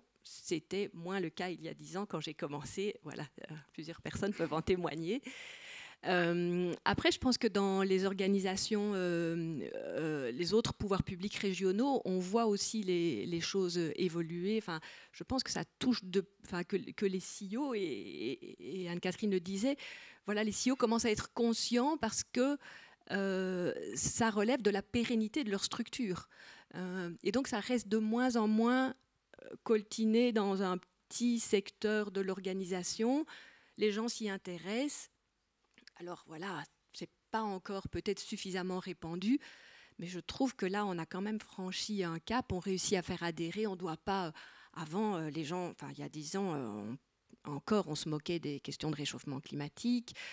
Et donc, je trouve que cette adhésion n'était pas là. Aujourd'hui, comme je l'ai dit tout à l'heure, on ne se moque plus de nous quand on vient avec un projet de développement durable. C'est quand même, pour moi, une grande avancée. Voilà.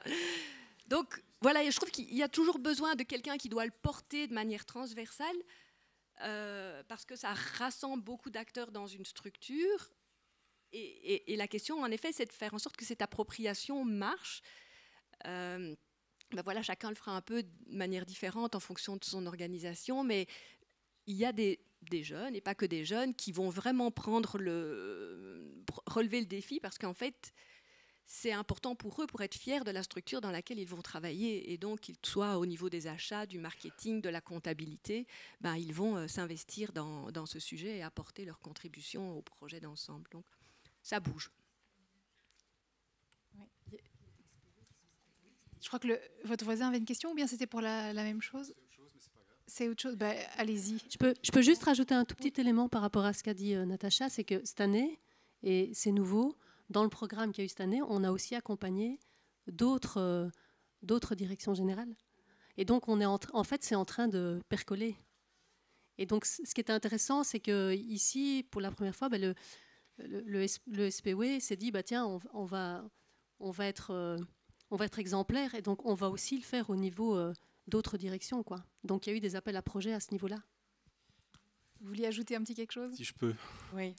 Assez rapidement, comme ça, je peux encore répondre aux deux personnes à qui vous aviez une j'ai promis dimension politique aussi par rapport aux autres membres du gouvernement. Et alors, par rapport à ça, je n'ai pas de réponse un peu percutante à vous donner qui pourrait vous faire sourire ou pleurer. Mais par contre, ce que je peux vous dire, c'est qu'on est chargé à l'Institut de faire l'évaluation de l'impact du plan de relance de Wallonie, et qu'habituellement, les évaluations sont demandées par les gouvernements en termes de PIB, d'impact sur le PIB. Donc, en fait, c'est des évaluations économiques ou macroéconomiques classiques. On fait ça. On fait également un diagnostic environnemental, social et économique. On fait également des évaluations particulières de dispositifs. Mais on a aussi, pour la première fois, proposé de faire une évaluation de l'impact du PRW sur les 17 objectifs de développement durable. Et donc, c'est passé un peu inaperçu. Mais le gouvernement wallon a dit, allez, faites-nous une évaluation du PRW, non plus seulement par rapport à la croissance du PIB, l'emploi, etc., mais par rapport à l'ensemble des objectifs de développement durable. Donc, ça percole. Et si les acteurs s'intéressent, ils vont lire le rapport, ils vont pouvoir lire que dans le PRW, il y a effectivement des mesures qui vont dans le bon sens et des mesures qui vont dans le moins bon sens au niveau des ODD. Donc, il y a une contamination qui va jusque dans l'évaluation des politiques publiques. Donc, en soi, c'est un bon indicateur. Après, il faut voir ce qu'on en fait. Merci, monsieur. Oui, moi, je profitais du Cube 17 sur les partenariats. Donc, mon nom est Serge Debacker, je suis le collègue d'Anne-Catherine. Mais ce que je trouve intéressant d'observer, c'est on a vu la carotte et le bâton, et on voit que le monde privé, on a des bâtons qui arrivent, et on voit que le driver, enfin ce qui le motive, c'est l'argent, c'est où on utilise l'argent, et on demande une transparence sur cet usage. Mais la réponse de monsieur est très intéressante, je ne le savais pas. On a les pouvoirs publics et on se dit, tiens, et je travaille avec beaucoup d'UAP aussi, les pouvoirs publics, on se demande où est la contrainte sur le reporting de durabilité. Et je salue au passage le SPW qui sort son 2e rapport de développement durable, qui a déjà été d'ailleurs félicité par l'Institut des révisions d'entreprise il y a 2 ans. Mais donc, cette question de l'évaluation, je trouve qu'elle met toujours en exergue le fait qu'on est bon, on n'est pas bon. Et au moment où on demande aux entreprises et au monde privé d'être transparents par rapport à ça, je trouve légitime aussi et important que les pouvoirs publics montrent l'exemple. Le SPW le fait. Mais je me rends compte aussi que dans la pratique, en travaillant avec des UAP, peut-être j'entends ça aussi de mes collègues qui travaillent avec des pouvoirs locaux, cette obligation n'est pas toujours là de devoir rendre des comptes sur autre chose que les indicateurs classiques. Et donc, moi, je vous encourage à aller vers ça. Et on sent déjà que les freins par rapport à ça, et c'est là que la culture doit changer. On dit toujours, quand on va se faire évaluer, le bâton est peut-être un mauvais exemple, c'est qu'on va se faire taper dessus.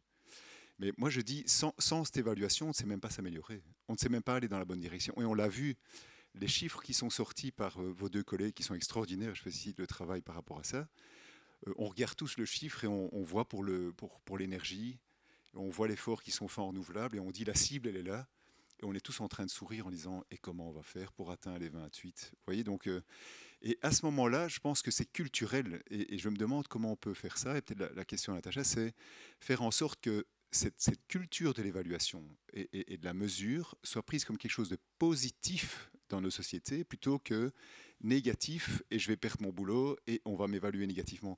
Et je ressens ça très fort en travaillant avec les administrations publiques que si on sort des rails et qu'on commence à évaluer des choses, ben c'est tout ce qui va être retenu contre nous pour se faire sanctionner, pour ne plus recevoir le budget. Et là, il y a vraiment un travail culturel à faire. Je ne sais pas comment on peut évoluer là-dessus. De nouveau repasser la parole à Sébastien qui est chargé de l'évaluation. Mais c'est une vraie question parce que dans les administrations, en effet, il y a une peur du contrôle. Il y a vraiment, je ne sais pas, moi je n'étais pas là il y a 20-30 ans, mais le fait de recevoir un avis de l'inspecteur des finances, enfin voilà, on est vrai pour chaque processus, il y a tout un ensemble d'étapes où on est contrôlé.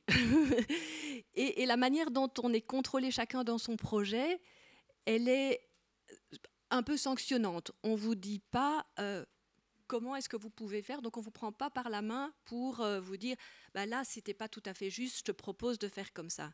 Et ça, je pense qu'on essaye de changer, même dans notre processus au secrétariat général, de dire quand vous devez remettre un avis sur quelque chose, remettez-le de manière constructive.